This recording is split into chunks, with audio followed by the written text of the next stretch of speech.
Anointed warriors, what's up, spiritual family?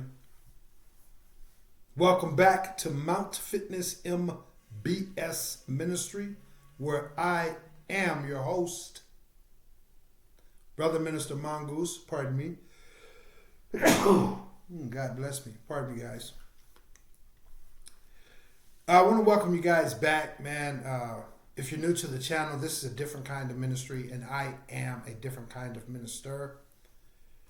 For a little bit more information about that as it relates to the ministry, and myself, please stay tuned to the end of the video. I want to welcome you guys back, and if you get anything out of the message, please be sure to hit the like, the share button, and the subscribe button, and help give back to this ministry if you would, please. But today I want to start by encouraging you guys to keep believing and to keep being good, keep doing good.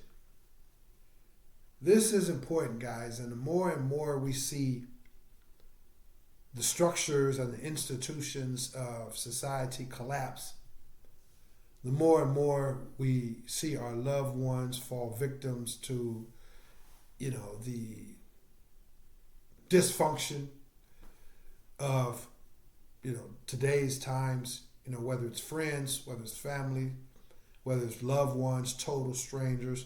We're watching the collapse. I mean, people are just so rude, so mean-spirited, and more importantly, they are so, a lot of them, most of them, are so consciously committed to remaining that way. It doesn't matter, the spirit of peace that you bring, the spirit of love, the spirit of compassion, the spirit of, understanding and just, sharing your time or whatnot, being a volunteer in whatever way that you can. These things doesn't matter to a great deal of people in society. I mean, it's almost like the more people like you and me and others, the more we double down on being good people, and we all know what that is. We don't have to toy around about that. It's not about your religion, your color, your education, how much money you have, how much money you don't have. At the end of the day, you're either a good person or you're not, period. So we all know what good means. And so the more we double down and try and be those things to the best of our God-given abilities, it's like those that have been engulfed by this narcissistic culture and this mean-spirited culture. It's like they double down on remaining that way. And your sense of love, peace, understanding, kindness, forgiveness, these things trigger them. But I want to encourage you today to keep on being good regardless. Keep being good to the absolute best of your ability. And I know if you're a good person, you automatically know that I'm not talking about being judgmental of others. Even though we see a spade for what it is, we call it for what it is, we may not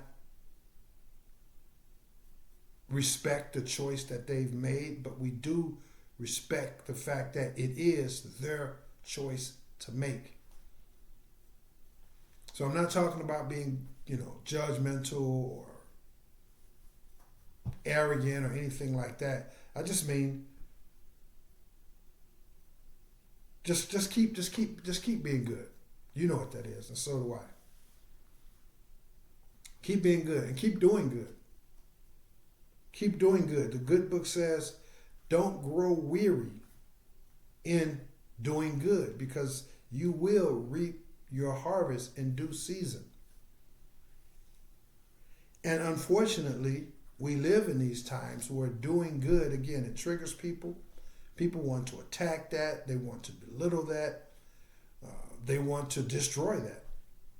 They can't afford to be around people that are actually trying to be good. And so obviously I'm not talking about everybody, but you comprehend. The overwhelming majority of people on this planet during these days and times, they are disingenuous. They are phony. They are negative, insincere. And I don't want to even just go down the rest of the list in terms of them, being overwhelmed with lust and greed and jealousy and hatred and all these different things. But it is our God-given assignment to keep doing good and to not allow those things to stop us or discourage us from being good and for doing good and for continuing to believe on in spite of it all.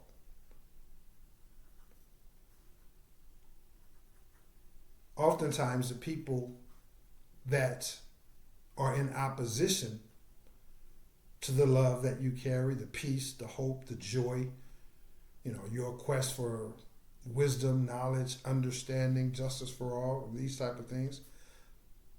Unfortunately, one of the things that these people do is they fall even further out of aligning with these things that I just mentioned. They fall even further out of alignment with it because they're committed to getting you and me and others to get caught up in this back and forth game with them. This back and forth, hey, you did me wrong, I'm going to do you wrong. You was unkind to me, I'm going to be unkind to you. You was rude, I'm going to be rude. You was belligerent, whatever it is, I'm going to give that back to you because I ain't no chump. I ain't no coward. I ain't no pushover.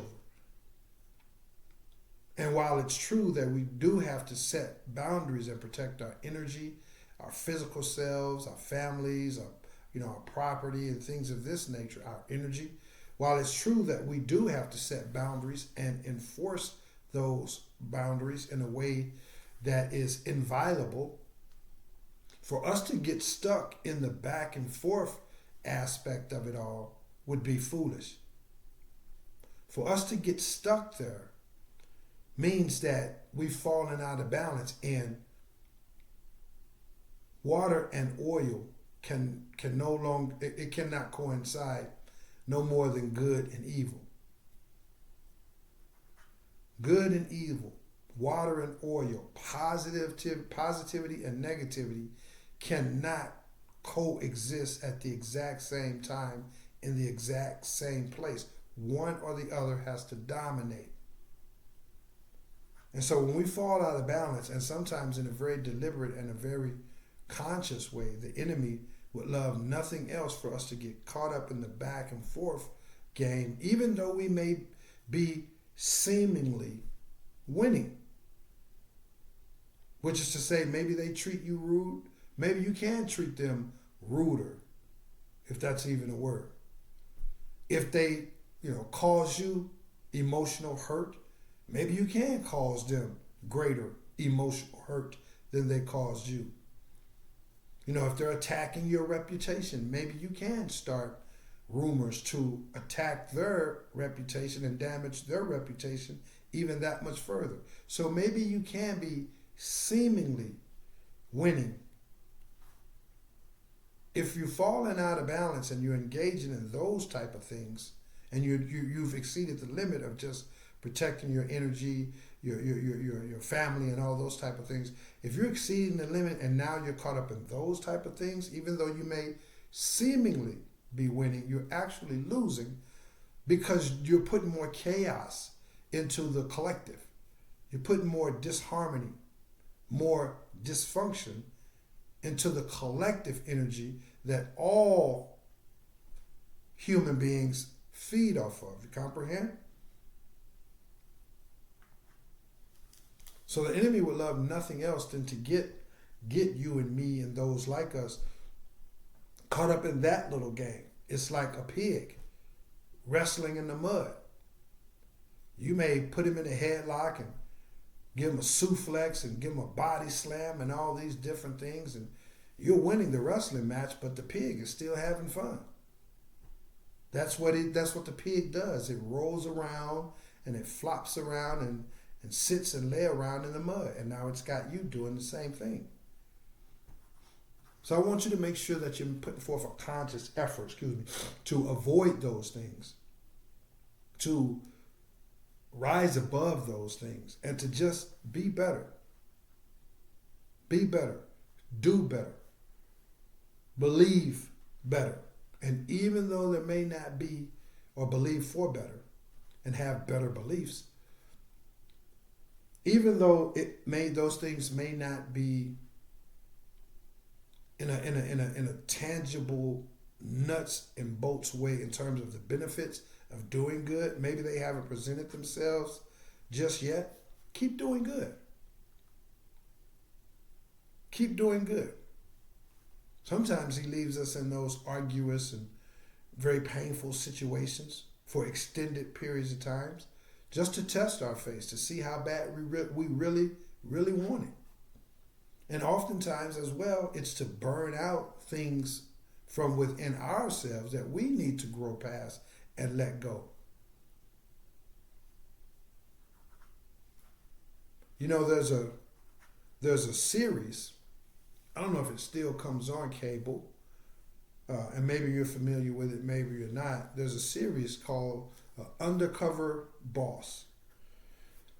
And a long story summarized is that it's these people that are actually the owners of these companies, and they spy on their own company by presenting themselves as just an average Joe that's interested in some services or purchasing something or whatever from that company that they actually own.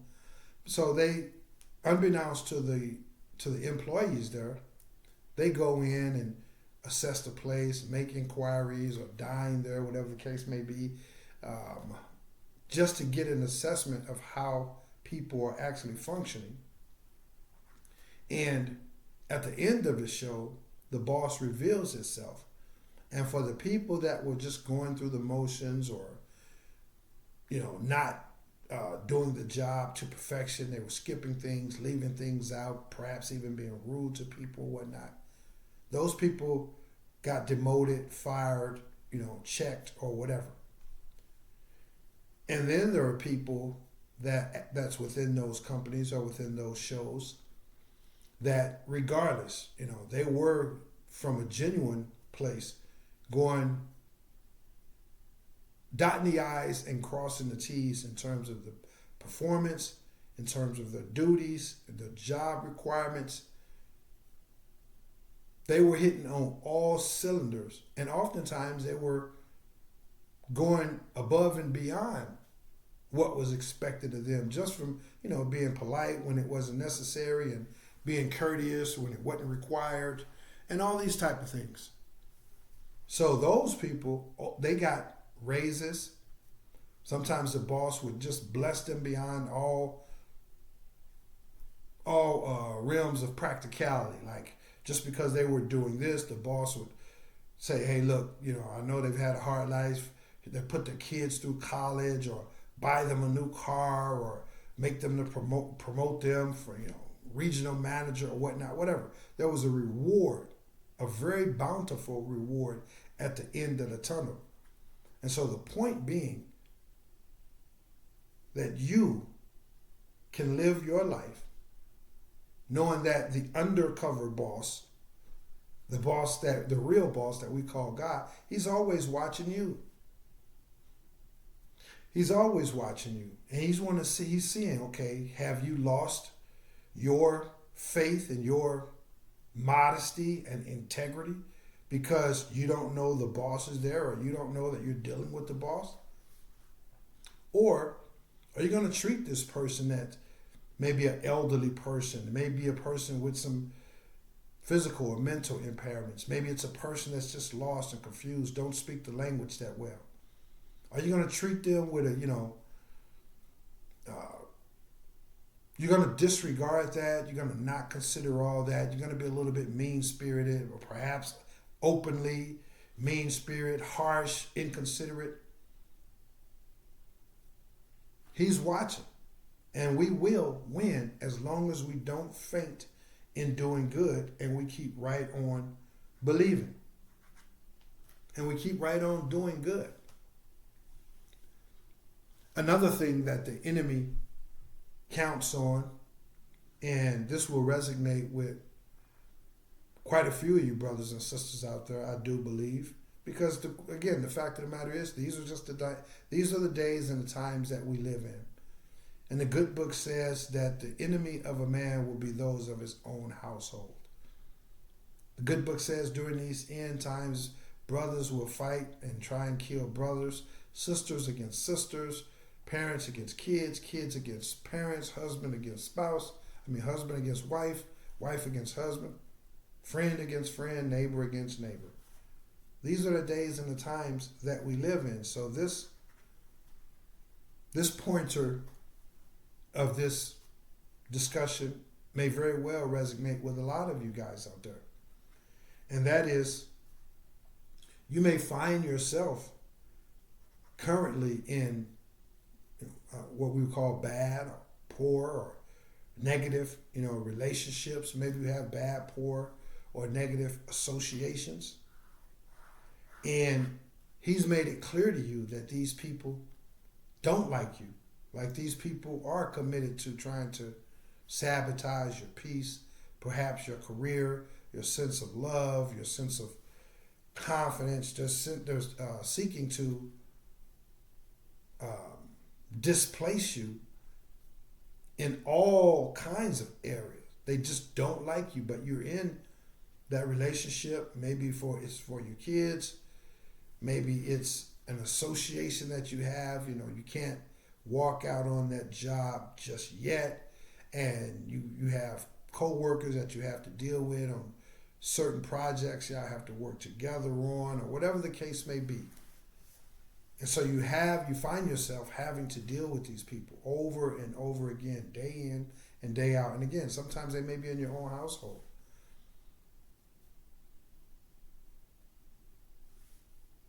I want to challenge you by way of his word to keep on doing good. It doesn't mean being a fool. Doesn't mean allowing yourself to be, someone's emotional or spiritual, punching mat, or punching bag or doormat. But it means being committed to, no matter what happens, and the boundaries that you have to enforce, the times that you may have to engage those people, the time you may have to just walk away with your feelings hurt, whatever the case may be.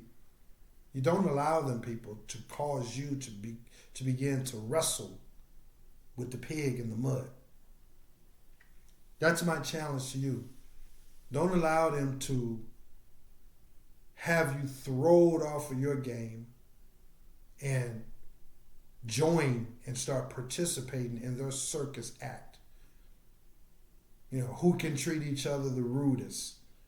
Who can be the most disrespectful, the most non-caring, the most inconsiderate? I'm going to challenge you to not fall victim to that, because it really is a trap. The enemy would love to get you to fall out of balance. The enemy knows that, okay, Monday through Friday, this guy, this girl has to show up, and they see you as a challenge to their ability to live and to express what we would call evil and wickedness. So every day they see you, they putting on their shirt and tie and their best makeup or whatever they do, and they're getting up for that challenge like a boxer getting up to step into the ring, because they intentionally set out to attack you mentally, emotionally, physically, whatever.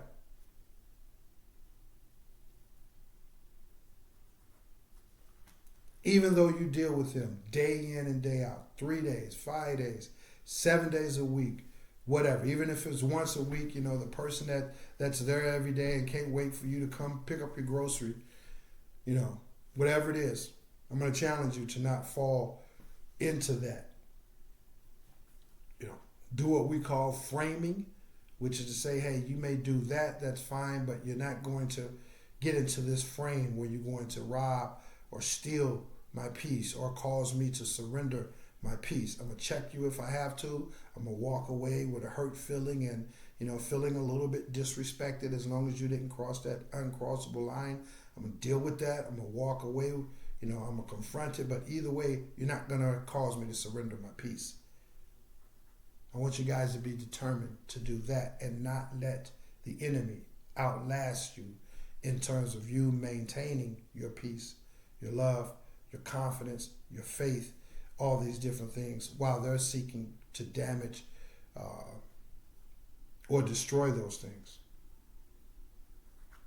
And even though you have to be in, whether it's that relationship, that environment, that business deal, that association, whatever it is, even though you have to be there, I challenge you by way of his word to keep moving in integrity, to keep moving in strength, humbleness, faith, love, compassion, all of these things. Don't let the enemy cause you to surrender your joy, and keep being kind and modest and respectful.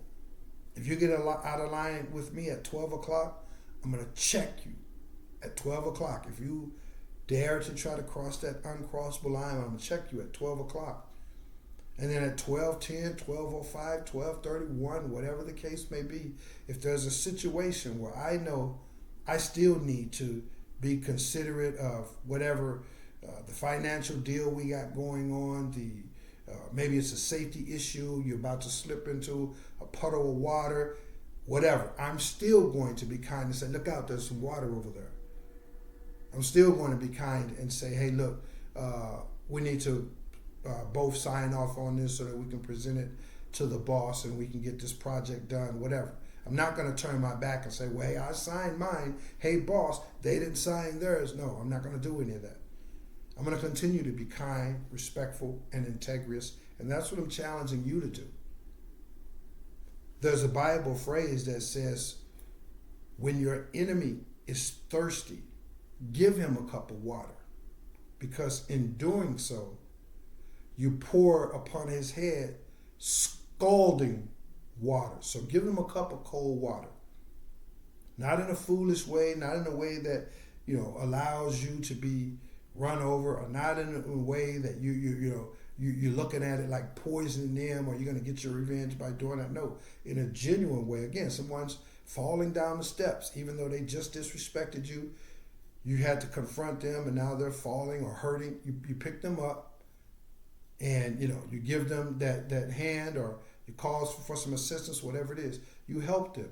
When your enemy is thirsty, give them a cup of cold water, because in doing so, you're pouring upon their head scalding hot water. So don't be afraid to continue to move in modesty and humbleness and tolerance and all of those things. Keep right on doing good. Keep right on doing good, guys. Keep right on doing a good job. And remember that some people, unfortunately, have quit on themselves. They surrendered. They gave up when it comes to doing good and being good. Some people, unfortunately, they reach their peak in these regards. They reach their peak at the age of 10, and then they quit on themselves at the age of 12. When it comes to being a better person, when it comes to learning more, evolving, their hopes, their dreams, their passions for life, they peaked at the age of 10. And by the age of 12, not only had they peaked at 10, but by 12, they just totally quit on themselves. So we got to remember that, and this is where our wisdom, this is where our love, our compassion, and the test of our faith as well. This is when it all is put into place, because while we are here to be strong, to be warriors of His, we're also here to be loving, to be compassionate, and to walk in that wisdom. And wow, that compassion can be a key final thing to help us manage all of this stuff. Because, just think about it. Here's a person that's whatever age they are, but they peaked in terms of all the goodness and their own personal hopes and dreams. They peaked at the age of 10, and I'm just throwing a random number out there. They peaked in in grade school, and then they totally quit on themselves in junior high school. Wow, how can I not have compassion for that? And how can I not see that as a blessing that I'm still going by His grace? And so I have a lot to be thankful for. I don't need to put them down or, return, their mean-spirited ways in mean-spirited ways, because I can look at them from a compassionate standpoint, from a learned standpoint, to see their hurt, see their dysfunctionality, still set boundaries, and to still have compassion for them and to keep doing good. That's what I got for you guys, man. I love you all. I'm going to get out of here. A brief little mention about the ministry is that this is a holistic ministry. It's about providing you with something that nourishes your mind, your strength, and your body by way of services that consist of experiential philosophy for the mind, ISSA certified fitness training for the body, and clean-hearted spiritual teachings and practices for the spirit and for the soul. It's my belief that when we merge, balance, and synthesize the mind, the body, and the spirit, it makes us more whole as human beings, more fulfilled as human beings, and more capable of running the race that He has set before us. So that's the holistic approach and services that this ministry is standing on and promoting. Some additional services that fall under that holistic approach is good old-fashioned motivational speaking, as well as youth and young adult mentoring and counseling. My testimony to honor God, to encourage you that He's still on the throne, and to encourage you to remind your own personal testimony, is that I was born into poverty. A long story summarized, I ran away from home at the age of 9. I was a drug addict, gangbanger. I joined the gang. I've been back and forth to the juvenile Department of Corrections from the age of 11 up through the age of 16 with 3 separate sentences. And from the age of 17 up through the age of 34, I've had 4 separate sentences in the adult Department of Correction. All the violence that you can imagine, everything except for any sexual related offenses and anything except for murder, any other kind of violent crimes. I've probably 100% chance that I was charged or convicted and sentenced for, especially charges that involve guns, knives, baseball bats, brass knuckles, and things of that nature. Obesity, homelessness, eating disorders, depression, anxiety. I faced it all. He is a good God. He's delivered me from all of those things, and even though I'm not a finished product, I'm nowhere near where I began. He's delivered me from all those things every day, and He adds to that, to my time of deliverance, keeping me from those things, just moving forward through Him. And even though my business is still getting that to a certain place by Him, the ministry, I'm still getting that to a certain place by Him. I can tell you right now, if He did it for me, He'll do it for you. So keep on keeping on in faith, keep on hoping on in love, and keep on doing good. If you'd like to give back to this ministry, you can do so by subscribing to the channel, if you aren't already subscribed, and by hitting the share button and the thumbs up button. If you haven't done that just yet for this particular message, and you know that you have benefited from this message, please take the couple seconds out, stop, do it right now if you would, please. Hit the subscribe, the share button, and the thumbs up button. And then if you'd like to receive a notification, every time I upload a new message, then also hit the bell icon. If the Holy Spirit moves you to give back to this ministry and make even more support by way of a financial donation, please remember that no amount is too small, and I'm going to leave a Cash App link down in the description for you to assist the ministry in that regards. And of course, if you have any questions, if you're interested in any of the services, if you want to hear my 2 cents about any kind of subject matter, you can leave me a comment, or you can hit the email link down in the description, especially if you're interested in the services. But whatever the case may be, do those things if you would, please. I love you guys, and as always, I encourage you guys to be sure that you live a life that prioritizes faith over fear, truth over tradition, love over lust, and people over profit. That's what I got for you guys, man. I love you all. Go out there. Don't wait for a good day. Go make a good day. All right, I'll talk to you guys in the next one. I am Brother Minister Mongoose, and I will holler back. Peace.